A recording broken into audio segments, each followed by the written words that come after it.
I returned from Vancouver after 2 weeks at my mother's bedside.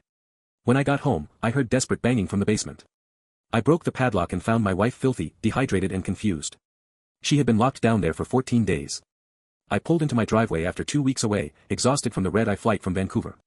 My mother had suffered a stroke and I'd been at her bedside through the worst of it. She was stable now, thank God, but I was desperate to get home to Margaret, my wife. She has early onset Alzheimer's and 2 weeks apart. Felt like an eternity. The house was dark. That struck me as odd. It was only 8 o'clock in the evening, and Margaret usually kept the living room lights on. I grabbed my suitcase from the trunk and headed to the front door, fumbling for my keys. That's when I heard it. A faint thumping sound, rhythmic and desperate, coming from somewhere inside the house. My heart stopped. I shoved the key in the lock and burst through the door. The sound was clear now. Someone was banging on something and there was a muffled voice. Poor and weak. It was coming from below, from the basement. I dropped my suitcase and ran to the basement door. It was locked from the outside. Padlocked with a heavy-duty lock I'd never seen before. The thumping grew louder, more frantic. "Margaret," I shouted, my hands shaking as I searched for something to break the lock. A cry came from the other side. Weak. Desperate. My wife. I ran to the garage, grabbed a crowbar, and prayed that lock off in 3 violent yanks. The door swung open and the smell hit me first. Urine, sweat and something sour. I flicked on the light and nearly collapsed. Margaret was at the bottom of the stairs, filthy, trembling, her nightgown stained and torn. Her face was gone, her lips cracked and bleeding. She looked up at me with eyes that didn't quite recognize me at first. Confusion and terror mixing in her expression. "Thomas." Her voice cracked. Is that really you?" I was down those stairs in seconds, scooping her into my arms. She weighed almost nothing. How long had she been down here without food, without water? "I'm here, sweetheart. I'm here. I've got you." I carried her upstairs. My mind racing. Who did this? How did this happen? I laid her on the couch and grabbed my phone, dialing 911 with trembling fingers as I gave our address to the dispatcher. I looked around the house. Everything seemed different. Furniture had been moved. There were boxes stacked in a corner I'd never seen before. Margaret's pill organizer was gone from the kitchen counter. The paramedics arrived within minutes as they checked Margaret's vitals. Severely dehydrated, malnourished. Early signs of hypothermia despite it being September. I stood there in shock, trying to piece together what had happened. "Sir, when did you last see your wife?" one of the paramedics asked. 2 weeks ago. I left her with our daughter. Jennifer was supposed to stay with her while I was in Vancouver. My mother had a stroke, and My voice broke. Jennifer did this. The paramedic exchanged a glance with her partner, but said nothing. They loaded Margaret onto a stretcher. I rode with her in the ambulance, holding her hand, whispering that she was safe. Now that I was sorry. So sorry. I'd left her. At St. Michael's Hospital, they admitted her immediately. A nurse pulled me aside while the doctors worked. "Mr. Holloway, I need to ask, has your wife been locked in that basement for the entire 2 weeks? You were away." The question hit me like a freight train. 14 days. My Margaret trapped in that cold, dark basement for 14 days. "I don't know," I whispered. "I just found her like that." A police officer arrived an hour later. His name was Detective Morrison. Toronto Police Service's Elder Abuse Unit. Yes. There's actually a specialized unit for this. I sat in the hospital waiting room and told him everything. "I'm Thomas Holloway. I'm 65, retired from a career in civil engineering. My wife, Margaret, is 63. She was diagnosed with early onset Alzheimer's 2 years ago. It's been progressing slowly, but she can still do most things with reminders and routine. She knows who I am. She knows our daughter. She just gets confused, sometimes.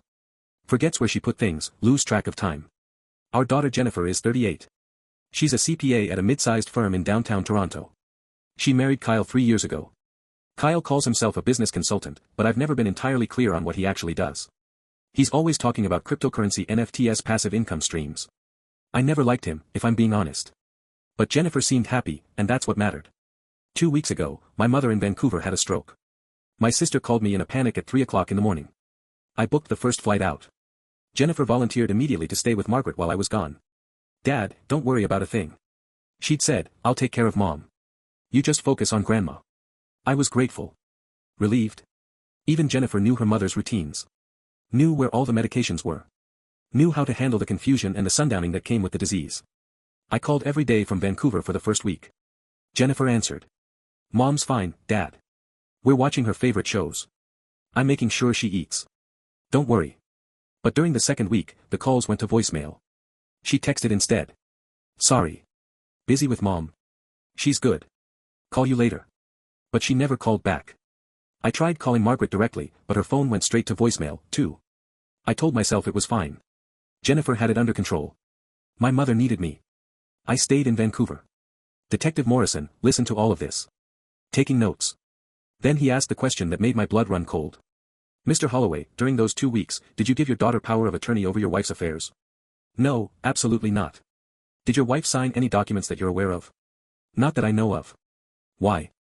He closed his notebook. We'll need to investigate further. But, Mr. Holloway, this appears to be more than just neglect. We'll be in touch. Margaret stayed in the hospital for 3 days. They rehydrated her, treated her for malnutrition and exposure, and ran a battery of tests. She kept asking where Jennifer was. Where's Jenny? She was just here. She was making me lunch. No, sweetheart, she wasn't. On the second day while Margaret was sleeping, I went home to look around more carefully. I needed to understand what had happened. What I found made me physically ill. The basement door had been padlocked from the outside. There was a bucket in the corner. That's what Margaret had used as a toilet. A thin blanket on the concrete floor. No food, no water. The light bulb had been removed from the socket. My wife, who sometimes forgets what day it is, but who can still laugh at silly jokes and loves watching the Blue Jays play, had been locked in darkness for 2 weeks. Upstairs, I found more disturbing evidence. Jennifer's laptop was still on the kitchen table. Password conveniently saved. I'm not proud of what I did next, but I looked through her files. What I found was methodical, calculated, evil. There were scanned documents, power of attorney papers with Margaret's signature, real estate documents, bank statements, and a file labeled Investment Opportunity Kyle's Fund. I sat there for an hour reading through everything. My hands shaking so hard, I could barely click the mouse.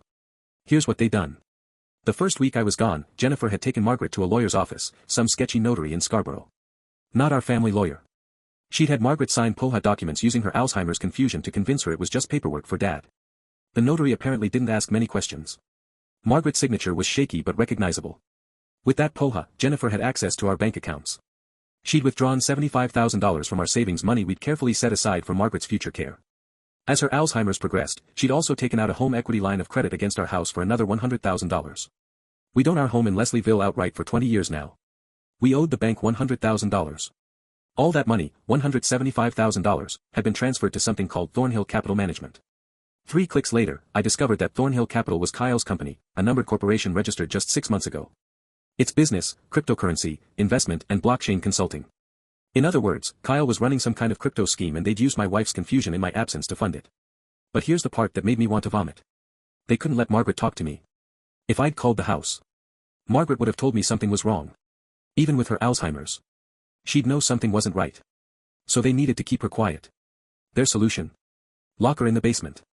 I found a text exchange between Jennifer and Kyle from day 3. Kyle. She keeps crying for your dad. This isn't going to work, Jennifer. She'll forget. Give it another day. The confusion helps. Kyle, what if someone checks on her? Jennifer, who? Dad's in Vancouver. Mom's friends haven't visited in months because of her condition. We're fine. They'd planned this. They'd knowingly locked a confused, vulnerable woman in a basement to steal her life savings. I called Detective Morrison immediately. He came to the house with 2 other officers. I showed them everything. The laptop, the documents, the text messages, the state of the basement. Mr. Holloway, Morrison said carefully. This is elder abuse, financial exploitation and unlawful confinement. We'll need your wife's testimony when she's able. But there's more than enough here for charges. Where's my daughter now? I asked. We don't know yet. Do you have an address for her? I did. Jennifer and Kyle lived in a condo in Liberty Village about 20 minutes away. Detective Morrison made a call, and within an hour, officers were dispatched to their address. They weren't there. But what the officers found in that condo would lead to even more charges. The place was nearly empty. Furniture was gone. Closets cleaned out, but in the trash. And this is where they got sloppy. Officers found bank statements, paperwork for one-way tickets to Portugal, and a printed email from a property management company in Lisbon, about a 6-month rental. They were planning to run, take the money and disappear to a country with no extradition treaty for financial crimes. But they left too much evidence behind, and they'd underestimated how quickly I'd return.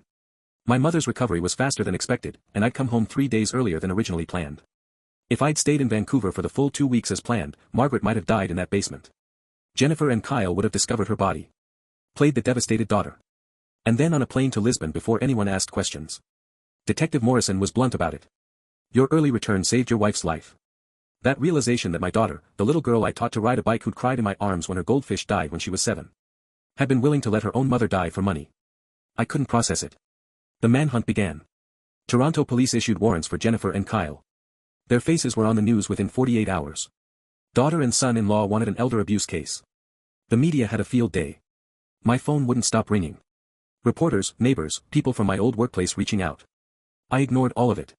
My focus was Margaret. She was released from the hospital on day 4. Still weak, but recovering physically. Mentally, though she was confused. She kept asking where Jennifer was. Is Jenny coming for dinner? She'd ask. No, sweetheart. Not tonight. Did I do something wrong? Why won't she visit? How do you explain to someone with Alzheimer's that their daughter is a monster? That the woman she gave birth to, raised and loved had locked her in a basement to steal from her? I couldn't. So I just held her hand and said, Jenny's busy right now, but I'm here. I'm not going anywhere. On day 6, Jennifer and Kyle were arrested at Pearson Airport. They tried to board a flight to London, England, their first stop before connecting to Portugal. Border services flagged them immediately. Detective Morrison called me within the hour. We've got them there in custody. I felt nothing. No relief, no satisfaction, just emptiness. The charges came down like a hammer. 2 counts of elder abuse. 2 counts of financial exploitation of a vulnerable person. 2 counts of unlawful confinement, 2 counts of fraud. Over $5,000 and 1 count of forgery related to the documents. Kyle faced additional charges related to his investment fund, which turned out to be a Ponzi scheme. He'd taken money from at least 30 other investors, all elderly or vulnerable people, promising 40% returns on cryptocurrency trades that never actually happened. He was just shuffling money around, paying old investors with new investor money. Classic fraud. The Crown attorney assigned to the case, a sharp woman named Patricia Chen, met with me a week after their arrest. She laid out the case in detail. Mr. Holloway, this is one of the most egregious elder abuse cases I've seen in my career. The premeditation, the exploitation of your wife's cognitive condition, the financial devastation they cause. This is serious. We're pushing for maximum sentences. How long? I asked. Elder abuse with unlawful confinement combined with a financial exploitation. We're looking at 8 to 12 years for Jennifer, 10 to 15 for Kyle because of the additional fraud charges and the money. Patricia's expression softened. That's going to be harder. Kyle's fund is bankrupt, the money is gone, spent, moved offshore or paid to early investors to keep the scheme running. We'll pursue restitution orders. But I want you to be realistic about recovery. In other words, the $175,000 was gone. Our savings, our home equity vanished into Kyle's crypto scam. I asked the question that had been haunting me. Did she know Jennifer? Did she know what Kyle was doing was fraud? Patricia opened the evidence file based on the emails and texts we've recovered. Yes, she knew she helped him recruit investors, including 2 of her co-workers from her accounting firm. She created fake financial statements for the fund. She was an active participant. My daughter wasn't a victim of her husband's scheme. She was a co-conspirator. The bail hearing was painful. Jennifer's lawyer argued for release pending trial. No criminal record. Ties to the community. Low flight risk. Despite the Portugal thing, the Crown argued the opposite. Clear flight risk, destruction of evidence. Ongoing danger to Margaret. The judge sided with the Crown. Bail denied. Jennifer and Kyle would remain in custody at the Toronto South Detention Centre until trial. I attended that hearing. I sat in the back row and watched my daughter in an orange jumpsuit plead with the judge for release. She cried. She apologized. She said she'd made a terrible mistake when she saw me. She tried to mouth something. Dad, please. I stood up and walked out. I couldn't look at her. The criminal case moved forward, but I wasn't content to wait for justice from the courts alone. I hired a lawyer, Christopher Walsh, a partner at a firm that specializes in elder law in estate litigation. His advice was clear. Thomas. You have grounds for a civil suit. Sue them for everything they've taken, plus damages for what they put Margaret through. Even if they don't have assets now, they might in the future. Inheritance. Earnings. Property. Lock it down. I filed suit 2 weeks later. Jennifer Holloway and Kyle Morrison. Defendants claims financial exploitation. Intentional infliction of emotional distress, conversion, breach of fiduciary duty. Damages sought $175,000 in stolen funds, plus $200,000 in additional damages for Margaret's suffering. But there was more to do. I contacted the College of CPAs of Ontario. Jennifer had used her credentials as an accountant to lend legitimacy to Kyle's scheme. Her co-workers from the accounting firm had trusted her professional judgment. She'd violated every ethical standard of her profession. I filed a formal complaint within a month. Jennifer's CPA license was suspended pending the outcome of a criminal trial. If convicted, she'd be permanently disbarred. She'd never work as an accountant again. That should have felt satisfying. It didn't. It just felt necessary. The months that followed were a blur. Margaret's Alzheimer's worsened. Stress accelerates cognitive decline. Her neurologist told me she stopped asking about Jennifer, which was somehow worse than the questions. It was like her brain had erased her daughter as a protection mechanism. I hired a full-time caregiver to help with Margaret while I dealt with the legal proceedings. The bills were piling up: medical expenses, legal fees, the mortgage payments on the hell like we never wanted. We were drowning financially, and the people responsible were sitting in jail awaiting trial. The preliminary hearing happened in January. 5 months after Margaret's rescue, I testified.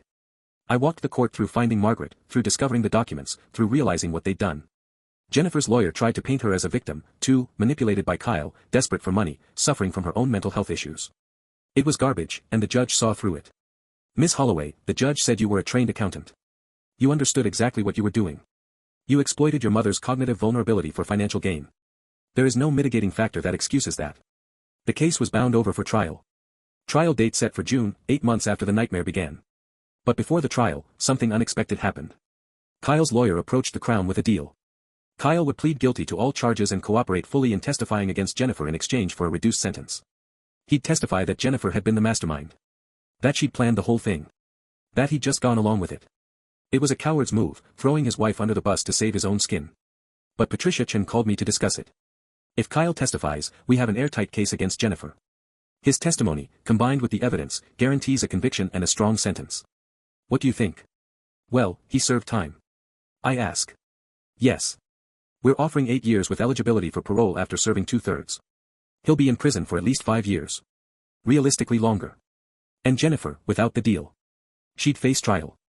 And there's always risk with a jury. But with Kyle's testimony, we push for the maximum 12 years. I thought about Margaret still asking sometimes. Why Jenny doesn't call. I thought about those 14 days in the basement. I thought about the life savings gone, the home equity gone, the trust gone. Take the deal. I said. Kyle pleaded guilty in February. The sentencing hearing was brief. He expressed remorse. I'm sure his lawyer wrote every word. The judge was unimpressed. Mr. Morrison, you participated in a scheme that targeted vulnerable, elderly individuals, including your own mother-in-law. You prioritized profit over human dignity. 8 years in federal prison. 1 down. Jennifer's trial began in June. It lasted 3 weeks. The Crown presented the evidence, the play fraud. The bank transfers, the basement, the tax planning, the Portugal escape. They called Margaret to testify. That was the hardest day of my life. Watching my confused, diminished wife try to explain what had happened to her. She kept getting mixed up, forgetting details. Asking if she could go home. Jennifer's lawyer tried to use that confusion to suggest Margaret couldn't be a reliable witness. But then the Crown played the video. The police had taken video of the basement the day they'd executed a search warrant. That dark, cold space, the bucket, the thin blanket, the scratches on the door where Margaret had tried to claw her way out. The jury watched in silence. 2 of them were crying. Kyle testified. Next, he laid out the entire scheme, how Jennifer had approached him with the idea. How she'd researched the laws. How she'd found the notary. Who wouldn't ask questions. How she'd planned the timeline around my trip to Vancouver. It was all her, he said. I just did what she told me to do.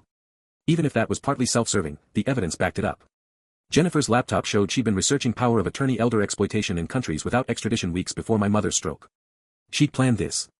Jennifer took the stand in her own defense. It was a disaster. She tried to claim she'd been trying to help us, that Kyle had manipulated her, that she'd never meant to hurt anyone. The Crown destroyed her on cross-examination. Miss Holloway, you texted your husband. She'll forget. Give it another day. The confusion helps. You were referring to your mother. What were you hoping she'd forget? Silence. Miss Holloway, you locked your mother in a basement without food or water for 14 days. You stole her life savings.